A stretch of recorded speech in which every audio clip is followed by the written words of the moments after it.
الحمدللہ رب العالمین والصلاة والسلام علی سید المرسلین خاتم النبیین وعلی آلہ الطیبین الطاہرین واصحاب المنتجبین، اما بعد۔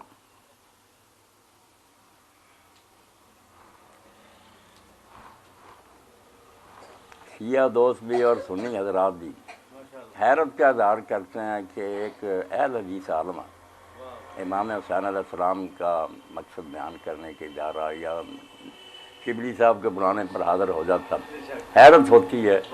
سنی کہتے ہیں آپ سنی ہوتے ہیں، شیعوں کی مجلس میں جاتے ہیں، شیعہ کہتے ہیں کہ شبلی صاحب آپ نے کوئی شیعہ عالم کیوں نہیں بلایا، ایک اہل حدیث وہابی مولوی کو کیوں بلا لیا۔ واقعی ایسا ہی ہو گیا کہ جو اتفاقی تھی اور پوری امت کے نزدیک وہ طے شدہ تھی، اس کو بھی کچھ بد نصیب لوگوں نے اس زمانے میں نظائی بنا دیا، حالانکہ وہ مسلک اہل سنت کا بالکل نہیں تھا۔ وہ تاریخ میں ایک بدنام گروہ ناصبی جو دشمنان اہل بیت تھے، ان کا وہ مسلک تھا کہ حسین علیہ السلام شہید نہیں ہوئے، وہ باغی سے قتل ہوئے ہیں، یزید امیر المومنین، یہ نامراد ناصبیوں کا مذہب تھا۔ اہل سنت اور شیعہ دونوں متفق تھے کہ سیدنا امام حسین علیہ السلام سید الشہداء ہیں، نواسۂ رسول اور جگر گوشہ بطول ہیں، وہ جنت کے جوانوں کے سردار ہیں، اور جنہوں نے انہیں قتل کیا یا اس میں مدد دی یا اس پر بعد میں بھی راضی ہوئے، ان پر اللہ، فرشتوں اور سارے جہان کی لعنت ہے۔ اس میں کسی کا اختلاف نہیں تھا، نہ کوئی سنی اس سے اختلاف رکھتا تھا۔ آپ حیران ہوں گے کہ اس زمانہ میں جو سنی مسجدوں میں لوگ شروع کر دیتے ہیں کہ حضرت حسین علیہ السلام کو وہ لوگوں نے روکا تھا، وہ کیوں گئے، یہ سنیت نہیں ہے، بالکل سنی مذہب سے اس کا کوئی تعلق نہیں۔ یہ نامراض وہی گروہ ہے جو مروانی تھا، دشمنان اہل بیت تھے، ورنہ کوئی سنی اور کوئی اہل حدیث جو ہے اس میں اختلاف نہیں رکھتا کہ امام علیہ السلام کا اقدام عین شریعت کے مطابق تھا۔ انہوں نے جو قدم اٹھایا وہ دین کے مطابق تھا، اور انہوں نے اسلام کے لیے ایک جہاد اکبر کیا، اس میں کوئی اختلاف نہیں تھا، مگر لوگوں نے اس کو بھی اختلافی بنا دیا۔ ان دنوں میں ایسی تقریریں کرتے ہیں، بلکہ میں افسوس سے کہتا ہوں کہ ہمارے دیوبندی حضرات اور یہ اہل حدیث حضرات جو ہیں، ان میں گروہ اٹھ کھڑا ہوا جو بالکل مسلک اہل سنت کے خلاف نہ ان دنوں میں باتیں کرتا رہتا ہے۔ کوئی سنیوں کا اس سے تعلق نہیں، امام حسین علیہ السلام کو ڈیگریڈ کرتے ہیں، ان کا مرتبہ گھٹانے کی کوشش کرتے ہیں، ظالم لوگ۔ اب دیکھیں کہ اہل حدیث کے جو بہت بڑے عالم ہیں نا، جن کو یہ لوگ مانتے ہیں اور کہتے ہیں وہ شیخ الاسلام تھے، وہ امام احمد بن عبد الحلیم ابن تیمیہ ہے۔ انہوں نے اپنے فتاویٰ میں لکھا کہ جو حسین رضی اللہ تعالیٰ عنہ کو کہتا ہے کہ وہ صحیح قتل ہوئے، وہ باغی تھے، اس پر اللہ کی اور فرشتوں کی لعنت۔ اور امام احمد بن حنبل کے حوالہ سے انہوں نے کہا کہ کسی نے کہا کہ امام، کچھ لوگ کہتے ہیں ہم یزید کو پسند کرتے ہیں، اب بھی ہیں، کتاب میں لکھنا، کراچی میں ایک پورا ادارہ ہے جو آپ اپنا پتہ ان کو دے دیں نا، وہ نہیں بھیج دیں گے، مگر اوپر لکھا ہوا صرف ناصبی بھائیوں کے لیے۔ انہوں نے خیر پردہ نہیں رہنے دیا، ننگے ہو گئے کہ ہم ناصبی ہیں۔ اب بھی سنی اس سے دھوکہ کھائیں تو پھر افسوس ہی ان کی عقل پر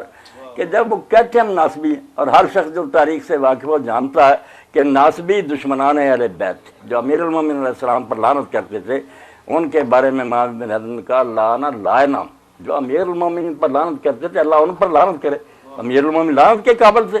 امت کے سردار تھے، رسول اللہ نے ان کے بارے میں فرمایا کہ انت منی بمنزلۃ ہارون من موسیٰ اللہ نبی بعد۔ یقین جانے حدیث کا سارا دفتر کھنگال دینا، یہ بات کسی کی شان میں نہیں ملے گی کہ علی تو میرے ساتھ وہی نسبت رکھتا ہے جو موسیٰ علیہ السلام کے ساتھ ہارون علیہ السلام کی تھی، صرف یہ ہے کہ نبی۔ اب ہارون علیہ السلام جو موسیٰ علیہ السلام کے ساتھ نسبت رکھتے تھے، ہر سنی شیعہ کو پتا کہ ان کے ہوتے ہوئے کوئی دوسرا ان کے مقابل کا نہیں تھا۔ اب جھگڑا کرتے جانا، اس کا تو کوئی علاج ہی نہیں کہ ضد کرتا جائے۔ تو باپ وہ جس کو حضور نے فرمایا کہ یہ ہارون کی نسل ہے، اور ماں وہ جس کو کہا فاطمہ تو سیدۃ نساء اہل جنت، جنت کی عورتوں کی سردار، اور خود حسن اور حسین فرمایا سیدہ شباب اہل جنت، کہ یہ جنت کے جوانوں کی سردار ہے۔ اور اس کے ساتھ ایک ٹکڑا جو میرے ایک ساتھی بچے نے جب جا کر ایک بڑے اہل حدیث عالم سے، شہر کے بڑے مشہور عالم، ان سے ذکر کیا کہ اس کے ساتھ ایک اور جملہ بھی ہے۔ انہوں نے کہا یار یہ نہیں ہم نے سنا۔ اس نے وہاں سے یہ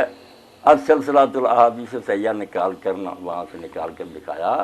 کہ حدیث میں سیدہ شباب اہل جنت، یہ دونوں جنت کے جوانوں کے سردار ہیں، وہ ابوہما خیر منہما، اور ان کا باپ ان دونوں سے بہتر ہے۔ انہوں نے کہا یار بچے تیری معرفت ہمیں یہ بھی پتہ چل گیا کہ کہ اس میں حضور نے یہ بھی فرمایا۔ اب ایسے آدمی کی شہادت کو لوگ اگر چاہیں کہ وہ گم ہو جائے، جیسے ہمارے ہاں یہ سیاست میں چل رہا مٹی پاؤ، بھائی مٹی پانے والی بات ہے؟ اللہ کے رسول کا فرزند شہید ہو گیا اور اتنے ظلم سے شہید ہوا کہ جب سے آدم علیہ السلام آئے ہیں زمین پر، خدا گواہ اس طرح ظلم سے کسی کافر نے بھی کسی کو نہیں مارا۔ اب صدمے کی بات تو یہ ہے کہ شہادت بھی ان لوگوں کے ہاتھوں میں ہوئی، ان کے ہاتھوں سے لٹی باغ رسالت کی بہار، جو نمازوں میں صدا پڑھتے رہے صلی اللہ، آل محمد بھی پڑھتے رہے درود، اور اتنے ظلم سے شہید کر دی۔ پانی جانور پیتے رہے خنزیر اور کتے، رسول اللہ کی اولاد پر بند کر دیا گیا۔ بچوں کے لیے پانی مانگا، فرزند رسول ہاتھوں پر لے کر گیا کہ میں تمہاری نگاہ میں باغی ہوں، مجرم ہوں، ٹھیک، مگر یہ بچہ ہر قانون کے مطابق گناہ، اس کو پانی دو۔ جانتے تھے دیں گے تو کہاں، اور فوج میں سے بھی کئی لوگوں نے کہا پوتا علی کا تم سے طلبگار آب ہے، دے دو کہ اس میں نام بری ہے ثواب، بچے کو تو دے دو۔ مگر آپ دیکھتے ہیں کہ تیر آیا،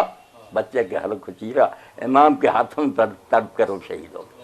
آپ نے آسمان کی طرف خون اچھالا اور کہا اللہ اگر تو اس میں راضی ہے تو ہم تیری رضا پر راضی ہیں، ہمیں کوئی گلا نہیں، اگر تجھے یہ پسند ہے تو ہم اس پر خوش ہیں۔ اب اس کو جو لوگ کہتے ہیں کہ بند کر دے ذکر کو، بھئی اللہ کے بندو، حسین علیہ السلام ابھی شہید بھی نہیں ہوئے تھے، بچپن میں رسول اللہ کی گود میں کھیل رہے تھے۔ تو میں سنی اب شیعوں سے کیا لینا، اپنی حدیثیں دیکھو،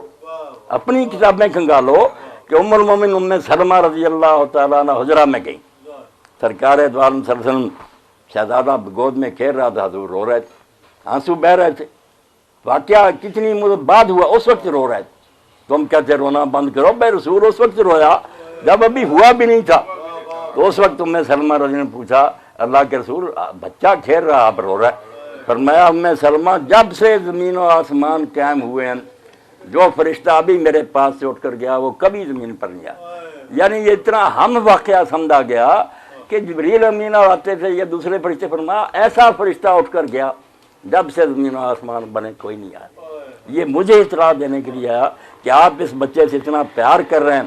یہ تو آپ کی امت کے ہاتھوں درائے فرات کے کنارے ذبح ہو۔ تو نبی علیہ السلام سے اس نے کہا فرشتے نے اگر چاہیں آپ تو میں وہاں کی مٹی بھی دکھاؤں۔ پھر اس نے ایک مٹھی مٹی کی بڑی حضور علیہ السلام کو دکھائی کہ یہ زمین ہے جس میں آپ کا فرزند تڑپے گا، اور یہ منظر زمین و آسمان دیکھیں گے، کانپ اٹھے ارض و سما، دشت و جبل تھرا اٹھے، دشت و جبل تھرا اٹھے، خاک پر جس وقت تڑپا فاطمہ کا لاڈ۔ کون تڑپا؟ پیغمبر خدا کے دل کا ٹکڑا تڑپا، فاطمہ کا لاڈ تڑپا، علی کی آنکھوں کا نور تڑپا۔ اس لیے علامہ اقبال کہتے ہیں، تم کہتے ہیں یہ قصہ کہانی، لوگ فوت ہوتے رہتے ہیں، قتل بھی ہوتے رہتے، بڑے انبیاء قتل ہوئے، مگر جس طرح یہ واقعہ پیش آیا کہ رسول خدا صلی اللہ علیہ وسلم کا اپنے دل کا ٹکڑا، اور جس کو بچپن میں اللہ کی وحی کے ذریعے بتا